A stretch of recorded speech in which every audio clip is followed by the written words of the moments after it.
ఈరోజు సౌత్ ఆఫ్రికాతో గెలిచిన ఇండియా చాలా good batting, good bowling, good fielding, very good. అంటే మగవాళ్ళు చేయలేంది ఆడవాళ్ళు చేసి చూపించారు అనమాట.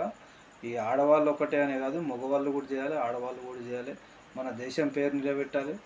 వీళ్ళు ఇట్లా ఆడుకుంటా ఎట్లెట్లా కప్పులన్నీ గెలుచుకుంటా పోతే అంత పేరు మన ఇండియాకి వస్తుంది అనమాట. ఈ ఒక్క దాంట్లోనే కాదు, ఆర్మీ వాళ్ళు కూడా ఉన్నారు. ఆర్మీ వాళ్ళకి ఎప్పుడు మర్చిపోవద్దు.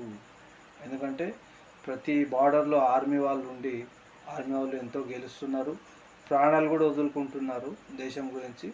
వాళ్ళు కూడా ఇంపార్టెంట్, ప్లస్ వీళ్ళు కూడా ఇంపార్టెంట్. కిసాన్, జవాన్, ప్లస్ ఈ క్రికెటర్లు ఇంకా ఎన్నో ఉన్నాయి. అట్లానే కాదు, ఈ క్రికెటర్లు ఒకటేనే కాదు, అందరు కూడా ఉన్నారు దేశం కోసం ప్రాణాలు ఇచ్చేటోళ్ళు కూడా ఉన్నారు, ఆట ఆడి కూడా దేశం పేరు తెచ్చేటోళ్ళు కూడా ఉన్నారు. కాబట్టి అందరికీ కూడా జై హింద్.